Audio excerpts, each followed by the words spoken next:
बहुत समय पहले की बात है। एक नगर में एक युवक रहता था। वह युवक अत्यंत परेशान और नाराज रहता था। उसकी नाराजगी इस हद तक बढ़ चुकी थी कि वह हर किसी को गलत नजर से ही देखता था। उसे हर कोई गलत नजर ही आता था। वह दूसरों को गलत और खुद को हमेशा एक सही इंसान मानता था। इसीलिए उसे हमेशा बस यही लगता था कि दुनिया वाले उसके साथ बुरा कर रहे हैं। उसे हर एक व्यक्ति बुरा ही लगता था, फिर चाहे वह व्यक्ति उसके साथ कितना भी अच्छा व्यवहार क्यों न करे, चाहे फिर वह उस व्यक्ति के साथ कितने ही अच्छे से बर्ताव क्यों न करे, लेकिन उस व्यक्ति को सभी में केवल बुराइयां ही नजर आती थी। वह हर व्यक्ति की केवल बुराइयां ही करता रहता था और वह हमेशा एक ही बात कहता कि यह सारे लोग बुरे हैं, केवल मैं ही अच्छा हूँ। और एक दिन वह इन बुराइयों से परेशान हो गया, जिस कारण वह अपना घर त्याग कर एक लंबी यात्रा पर निकल गया। वह यह सोच रहा था कि कभी न कभी तो उसे ऐसा व्यक्ति जरूर मिलेगा जो उसके साथ अच्छे से बर्ताव करेगा, उसकी तरह अच्छी सोच रखेगा, जो उसकी तरह लोगों की मदद करता होगा। कई दिनों के सफर के बाद अपनी लंबी यात्रा में जो भोजन उसने अपने साथ लिया हुआ था, वह भोजन अब समाप्त हो चुका था, जिस कारण उसे जोरों की भूख लगी थी। भूख के कारण वह इधर उधर भटकने लगा। भूख से उसका बुरा हाल हुआ जा रहा था। तभी उसे रास्ते में एक व्यक्ति नजर आया। वह व्यक्ति भी काफी गरीब लग रहा था। वह उस व्यक्ति के पास गया और उस व्यक्ति से कहने लगा, मित्र, मुझे बहुत जोरों की भूख लगी है। क्या तुम्हारे पास खाने के लिए कुछ है? क्या तुम खाने की कोई व्यवस्था कर सकते हो? मैं बहुत दूर से चला आ रहा हूँ, लेकिन अभी तक मैं अपनी मंजिल पर नहीं पहुँच पाया हूँ और रास्ते में ही मेरा भोजन भी समाप्त हो गया है, जिस कारण मुझे बहुत जोरों की भूख लगी है। यदि तुम मेरे लिए भोजन की व्यवस्था कर दो तो मैं तुम्हारा आभारी रहूंगा।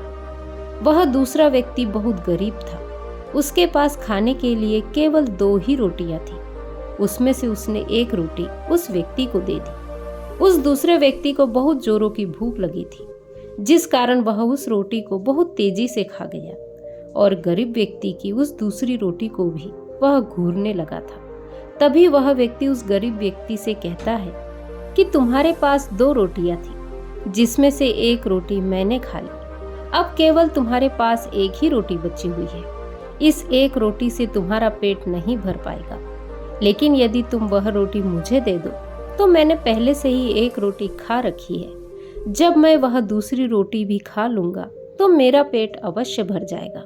इसीलिए कृपया करके वह रोटी भी मुझे दे दो। इसका जवाब देते हुए वह गरीब व्यक्ति उससे कहता है, नहीं नहीं, यह 2 रोटियां मैंने अपने और अपने परिवार के लिए रखी थी, जिसमें से मैंने अपने हिस्से की रोटी तुम्हें पहले ही दे दी है, और यहाँ दूसरी रोटी मेरी बीवी और बच्चों के लिए है।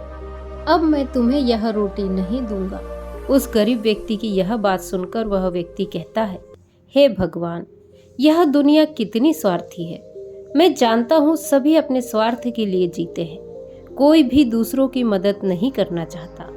यहाँ पर लोग केवल अपना ही स्वार्थ देखते हैं, अपना ही भला चाहते हैं, दूसरों की मजबूरियाँ उन्हें नजर नहीं आती।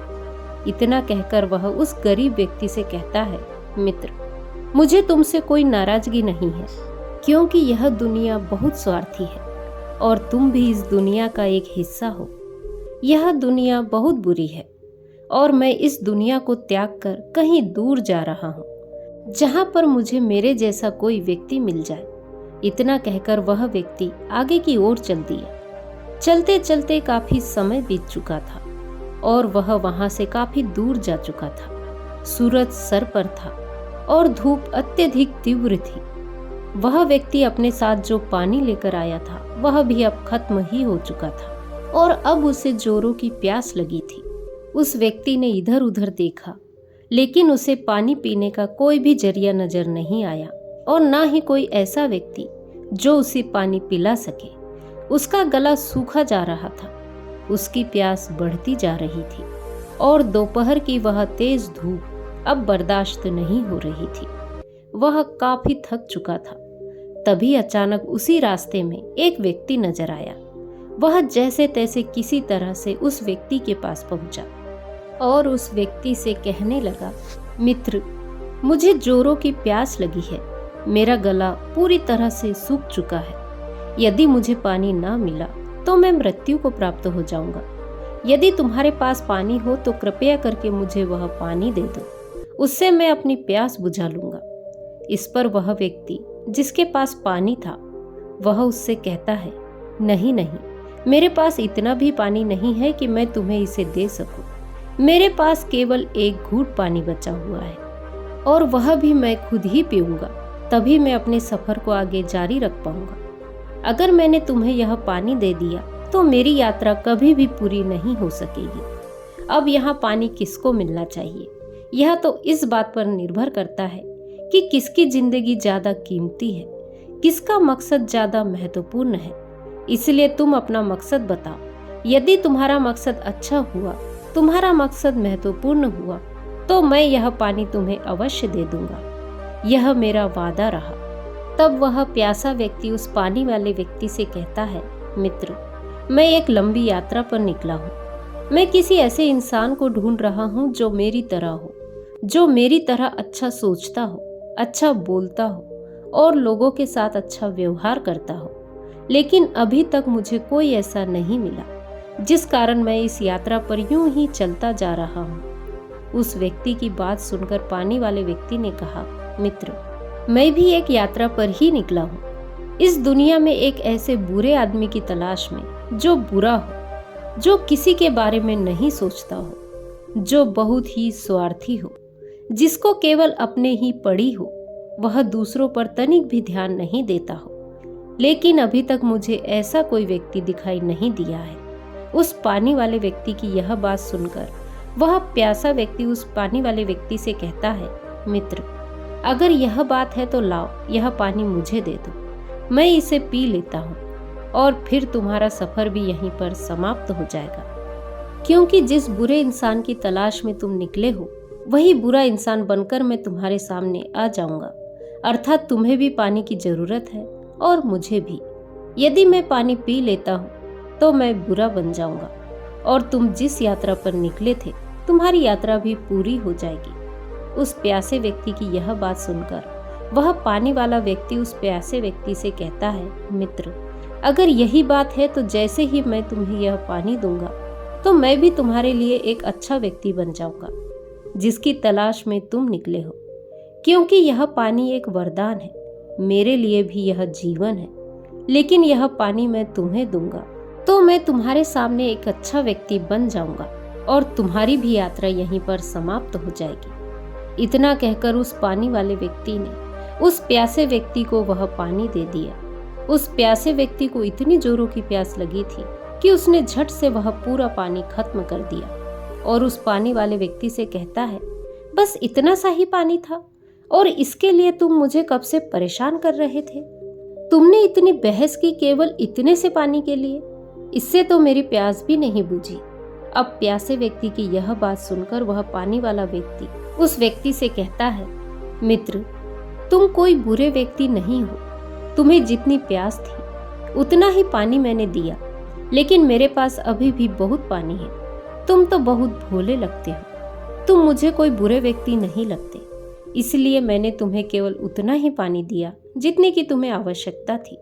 यह सुनकर वह व्यक्ति एक बार फिर उस पानी वाले व्यक्ति से कहता है, तुम तो बहुत स्वार्थी हो, तुम बहुत बुरे हो। यह दुनिया भी बहुत बुरी है। सभी केवल अपना मतलब देखते हैं, दूसरों की मजबूरी नहीं। मैं आज नहीं तो कल ऐसा व्यक्ति ढूंढ ही लूंगा जो मेरे जैसा होगा, जो अच्छा होगा। यह कहकर वह फिर से अपने मार्ग पर आगे की ओर बढ़ जाता है। वह लगातार चलता ही जा रहा था। चलते चलते रात का समय हो चुका था और जिस जगह पर वह था वहां पर बहुत ठंड लग रही थी। चारों ओर जंगल ही जंगल था। उसे ठहरने के लिए कोई जगह नजर नहीं आ रही थी और उसे जोरों की ठंड भी लग रही थी। उसी जंगल में एक बौद्ध भिक्षु रहते थे। जब उन बौद्ध भिक्षु ने उस व्यक्ति को ठंड से ठिठुरते हुए देखा तो वह उन्हें आश्रम में ले आए और कहने लगे, बेटा, बाहर बहुत ठंड है, तुम आज की रात यहीं रुक जाओ और कल सुबह यहाँ से चले जाना। उन बौद्ध भिक्षु ने उस व्यक्ति को कंबल दिया। जैसे ही उस व्यक्ति को बौद्ध भिक्षु ने कंबल थमाया, इस पर वह व्यक्ति बौद्ध भिक्षु से कहता है, हे गुरुवर, केवल कंबल से काम नहीं चलेगा, ठंड बहुत है, तो आप जरा सी लकड़ियां जला दीजिए, तभी यह सर्दी कम हो सकेगी। इस पर बौद्ध भिक्षु उस व्यक्ति से कहते हैं, बेटा, इस समय ठंड है और ठंड के कारण सभी लकड़ियां गीली हो चुकी है, जिससे उसमें आग नहीं लग पाएगी। इतना सुनकर वह व्यक्ति एक बार फिर वहीं पर कहने लगा, सभी लोग केवल अपना स्वार्थ के लिए जीते हैं। यह दुनिया स्वार्थी है, केवल अपना मतलब देखती है। लेकिन जैसे तैसे करके उसने अपनी रात वहां पर गुजार ली। सुबह उठकर उस बौद्ध भिक्षु के पास पहुंचा और उसने कहा, हे गुरुवर, मैं अपनी यात्रा पर वापस जा रहा हूँ। यह बात सुनकर बौद्ध भिक्षु उस व्यक्ति से कहते हैं, बेटा, कैसी यात्रा? इसके जवाब में वह व्यक्ति कहता है, हे गुरुवर, मैं एक ऐसे व्यक्ति की तलाश में निकला हूँ जो मेरी तरह अच्छा हो, जिसमें कोई बुराई ना हो, जो लोगों के लिए सोचता हो, लोगों का अच्छा करता हो, वह दूसरों का भला करता हो। लेकिन अब तक मुझे कोई भी ऐसा व्यक्ति नहीं मिला, क्योंकि यह दुनिया बहुत बुरी है, बुरे लोगों से भरी हुई है। हर कोई अपना स्वार्थ देखता है। यह बात सुनकर बौद्ध भिक्षु उस व्यक्ति से कहते हैं, बेटा, अगर यह बात है तो तुम्हारी यात्रा यहीं पर समाप्त होती है। क्या मैं एक अच्छा व्यक्ति नहीं हूँ? मैंने तुम्हें रात में सर्दी के समय सर्दी से बचाया कि नहीं? अपने आश्रम में रात भर रहने के लिए जगह भी दी, कंबल भी दिया, जिससे तुम रात भर सर्दी से बचे रहे। क्या यह सब अच्छी बात नहीं? क्या यह सब अच्छे गुण नहीं? क्या इन सब की वजह से मैं एक अच्छा व्यक्ति नहीं हूँ? इसके जवाब में वह व्यक्ति उस बौद्ध भिक्षु से कहता है, हे गुरुवर, आप एक साधु हैं, एक बौद्ध भिक्षु है। इसका मतलब यह तो नहीं कि आप अच्छे हैं। यदि आप अच्छे होते तो मैंने रात को ही आपसे कहा था कि लकड़ियां जला दीजिए, जिससे कि सर्दी कम हो। क्या आपने लकड़ियों का इंतजाम किया? क्या आपने वह लकड़ियां जलाई ताकि सर्दी कम हो सके? नहीं, आपने बिल्कुल भी ऐसा नहीं किया। इसका अर्थ क्या हुआ कि आप भी बुरे हैं। पर मुझे आपसे कोई शिकायत नहीं है, क्योंकि यह दुनिया बहुत बुरी है, बुरे लोगों से भरी हुई है, और आप भी उन्हीं में से एक है। इतना सुनकर वह बौद्ध भिक्षु मुस्कुराने लगे और उस व्यक्ति से कहते हैं, बेटा, अगर तुम्हें अपने जैसे किसी व्यक्ति की तलाश है तो तुम्हें वापस उल्टी दिशा में जाना चाहिए। मैं तुम्हें एक रोटी और एक घूंट पानी देता हूँ, लेकिन याद रखना, यह तुम्हारे लिए नहीं है, यह उसके लिए है जिसे इसकी सबसे ज्यादा जरूरत है। यह तुम उसे ही देना, और जब तुम ऐसा करोगे तो वह व्यक्ति भी तुम्हें मिल जाएगा जिसे तुम ढूंढ रहे हो, जिसके लिए तुम यह यात्रा कर रहे हो। उस व्यक्ति ने उस बौद्ध भिक्षु की बात मान ली और वह उल्टी दिशा में वापस अपनी यात्रा आरंभ करता है। वापस लौटते हुए उसे धूप का सामना करना पड़ा। चलते चलते वह काफी थक चुका था और उसे एक बार फिर जोरों की प्यास लगी। उसका दम घुट रहा था। तभी उसे याद आया कि बौद्ध भिक्षु ने जो उसे घूंट भर पानी दिया है वह उसके लिए नहीं है, यह उसके लिए है जिसे इसकी सबसे ज्यादा जरूरत है। यह सोचते हुए उसे ख्याल आया कि अभी तो मुझे ही इसकी सबसे ज्यादा जरूरत है, क्यों न यह पानी मैं ही पी लूं। वो यह सोच ही रहा था कि तभी पीछे से आवाज आई। उसने देखा तो उसके पीछे एक महिला थी। वह रास्ता भटक चुकी थी और धूप के कारण उसे जोरों की प्यास लगी थी। वह उस व्यक्ति से कहती है, मान्यवर, कृपया करके जरा पानी हो तो मुझे दे दीजिए, मुझे जोरों की प्यास लगी है, मेरा गला सूखा जा रहा है। यदि मुझे पानी नहीं मिला तो मैं मृत्यु को प्राप्त हो जाऊंगी। यदि आपके पास जरा भी पानी है तो कृपा करके मुझे दे दीजिए, मैं आपका आभार कभी नहीं भूलूंगी। जैसे ही उस महिला ने उस व्यक्ति से पानी मांगा तो उसके मन पर मानो किसी ने गहरी चोट कर दी हो।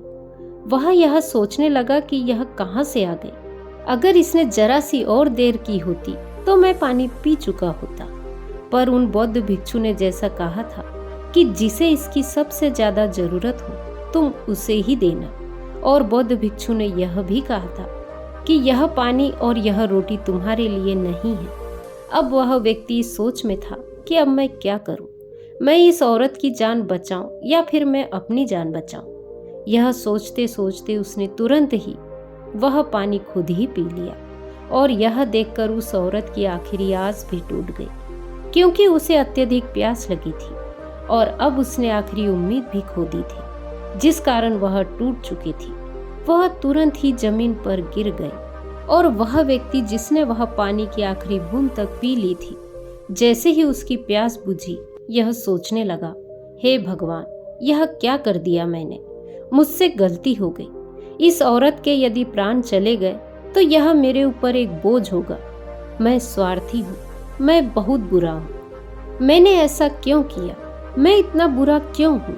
मैं अब क्या करूँ? कहाँ से पानी लाऊं? और इस महिला को कैसे मैं पानी लाकर दूं? वह यह सोच ही रहा था कि उसके मन में ख्याल आया कि मैं एक बार फिर से इस पानी के थैले को अच्छी तरह से जांच करता हूँ। और जैसे ही उसने उस थैले की जांच की, वह बहुत प्रसन्न हुआ, क्योंकि झोली में पानी की एक घूंट और बची हुई थी। उसने तुरंत ही उस पानी को निकाला और कहने लगा, हे गुरुवर, आपका बहुत बहुत धन्यवाद। इतना कहकर वह पानी उसने उस औरत को पिला दी। तभी उस औरत को होश आया और उस महिला ने उस व्यक्ति का धन्यवाद देते हुए कहा, इस दुनिया में बहुत ही कम लोग अच्छे हैं जो अपने से पहले दूसरों के बारे में सोचते हैं।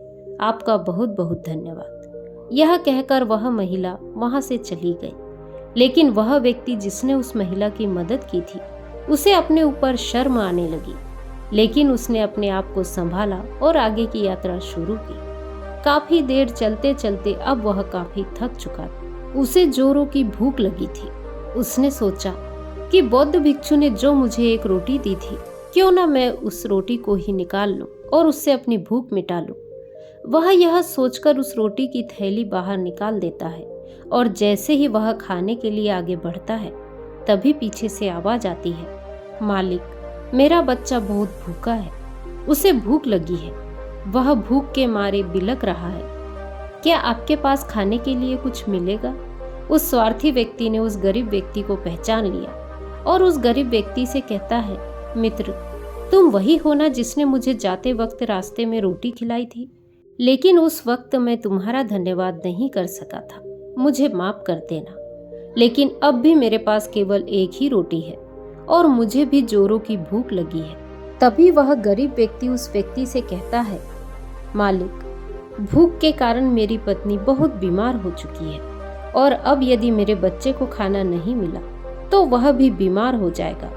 उस व्यक्ति ने उस गरीब व्यक्ति की सारी बातें सुनी और उसने सोचा कि हो सकता है यह झूठ बोलकर मुझसे रोटियां लेना चाहता है, इसीलिए मैं इसके घर पर ही चलता हूँ और वहीं पर जाकर देखूंगा कि क्या यह सच कह रहा है या झूठ। यह सोचकर उस व्यक्ति ने उस गरीब व्यक्ति से कहा, ठीक है, चलो मैं तुम्हारे घर चलता हूँ, मैं देखना चाहता हूँ कि कहीं तुम झूठ तो नहीं बोल रहे। इतना कहकर वह व्यक्ति उस गरीब व्यक्ति के घर की ओर प्रस्थान करता है। दोनों घर पर पहुंचते हैं तो वह व्यक्ति यह देखता है कि उसकी बीवी जमीन पर लेटी हुई है और उसका बच्चा बिलक बिलक कर रो रहा है।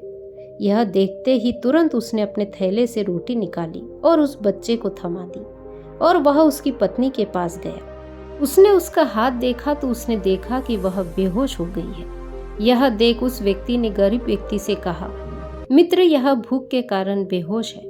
यह सब देखकर उस व्यक्ति ने अपने झोले में फिर से एक बार हाथ डाला तो उसमें एक पोटली नजर आई और जब वह पोटली उसने खोली तो उसमें देखा सोने के कुछ सिक्के रखे हुए थे। यह देखकर उस व्यक्ति ने मन ही मन उस बौद्ध भिक्षु को बहुत धन्यवाद दिया और वह थैली उस गरीब व्यक्ति को दे दी। उसके बाद उसने फिर से झोले को जांचा तो उसमें उसने देखा कि उसमें कुछ बूटियां भी मिली। यह देखकर उसने एक बार फिर बौद्ध भिक्षु का मन ही मन धन्यवाद किया। उस बूटी से उसने उस गरीब व्यक्ति की पत्नी का इलाज किया और वहां से आगे की ओर निकल गया। वह यहाँ से वापस बौद्ध भिक्षु के पास पहुंचा और उनसे कहने लगा, हे गुरुवर, आपका बहुत बहुत धन्यवाद। आपने मेरी यात्रा को सफल कर दिया, मेरे मकसद को पूरा कर दिया। तभी वह बौद्ध भिक्षु उस व्यक्ति से कहते हैं, बेटा, क्या तुम्हें वह व्यक्ति मिला जिसकी तलाश में तुम यहाँ से निकले थे? तब वह व्यक्ति बौद्ध भिक्षु का जवाब देते हुए कहता है, जी गुरुवर, मुझे वह व्यक्ति मिल गया जिसकी मुझे तलाश थी। व्यक्ति ने आगे कहा, यह दुनिया बहुत अच्छी और बहुत सुंदर है, लेकिन मैं ही सबसे बुरा हूँ और मैं ही सबसे अच्छा भी हूँ। मेरे बुरे हो जाने से यह दुनिया भी बुरी ही नजर आती है और मेरे अच्छे हो जाने से यह दुनिया भी अच्छी हो जाती है। इस दुनिया में मदद लेना बहुत आसान है, लेकिन किसी की मदद करना बहुत मुश्किल है। मदद करने वाला किस स्थिति से गुजर रहा है यह कोई नहीं जानता, उसके ऊपर क्या बीत रही है इनसे किसी को कोई फर्क नहीं पड़ता। लेकिन ऐसे हालात में जो भी दूसरों की मदद करने से कभी पीछे नहीं हटता, ऐसे लोग बहुत कम होते हैं और ऐसे लोग बहुत महान होते हैं। बुरा सोचते वक्त, बुरा बोलते वक्त हमारे अंदर की अच्छाइयाँ भी मर जाती है और हमें भी यह दुनिया पूरी तरह से बुरी ही नजर आती है। जबकि अच्छा सोचते वक्त, अच्छा करते वक्त जो अच्छाइयाँ हमारे अंदर उत्पन्न होती है उससे हमें पूरी दुनिया भी अच्छी नजर आती है। यह जिंदगी बहुत अच्छी है। हमें दूसरों की मदद करनी चाहिए, दूसरों के लिए अच्छा करना चाहिए। इतना कहकर वह व्यक्ति बौद्ध भिक्षु को धन्यवाद देता है और वहां से अपने घर वापस लौट जाता है। तो दोस्तों, आज की कहानी यदि आपको पसंद आई हो तो वीडियो को लाइक, शेयर, कमेंट करें और मेरे चैनल को सब्सक्राइब करें। नमो बुद्धाय।